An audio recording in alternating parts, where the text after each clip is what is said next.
મહેસાણા મહાનગરપાલિકા ચૂંટણીમાં હત્યાનો મામલો સામે આવતા ચૂંટણી જંગ લોહિયાળ બની ગયો છે। મહેસાણા શહેરના વોર્ડ નંબર 4માં કોંગ્રેસ અને ભાજપના સમર્થકો વચ્ચે ભારે ઘર્ષણ સર્જાયું હતું।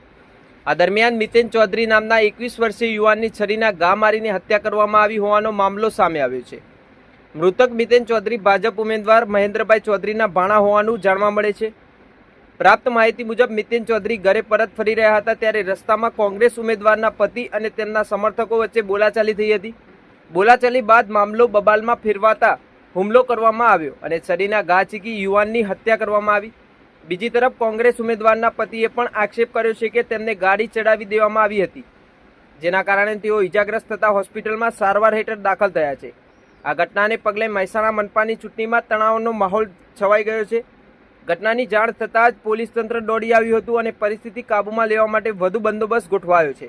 આવતા રવિવારે મતદાન પ્રક્રિયા દરમિયાન કોઈ અનિશ્ચિત બનાવ ન બને તે માટે પોલીસ દ્વારા વધુ કડક સુરક્ષા વ્યવસ્થા ગોઠવવાની તૈયારી કરવામાં આવી રહી છે। વધુ સમાચાર અને અપડેટ્સ માટે જોતા રહો online TV news. Reporter Sohil Memon Visnagar સાથે ફારૂક મેમણ ખેરાલુ।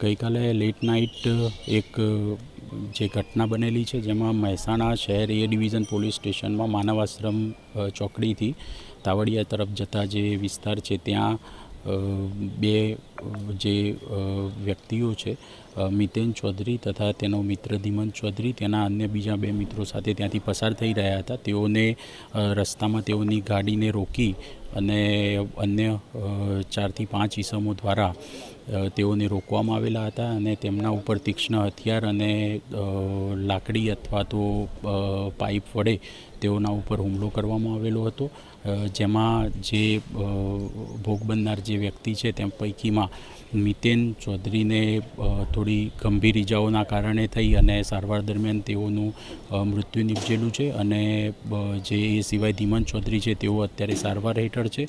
અને આ સમગ્ર બાબતે કોણ કોણ આરોપીઓ છે, તેઓએ ગુનાહિત કાવતરું કેવી રીતે રચેલું છે, એ ગુનાહિત કાવતરામાં કોણ કોણ વ્યક્તિઓની સંડોવણી છે, કોણે શું રોલ ભજવેલો છે, તે સમગ્ર દિશામાં અત્યારે પોલીસ ગુનો દાખલ કરી અને આગળની તપાસ હાથ ધરી રહેલી છે। અત્યારે પોલીસે PM કરાવી અને આગળની ઇન્વેસ્ટિગેશન હાથ ધર્યું છે। LCB દ્વારા LCB તથા જિલ્લાની એ ડિવિઝન પોલીસ તથા અન્ય પોલીસ સ્ટેશનના જે માણસો છે તેઓને યુઝ કરી અને વિવિધ ટીમો બનાવી અત્યારે CCTV ફૂટેજીસ કલેક્શન, આરોપીઓની ઓળખ, આરોપીઓની ધરપકડ અને CDR એનાલિસિસ કરવાની કાર્યવાહી પોલીસ દ્વારા હાથ ધરવામાં આવેલી છે।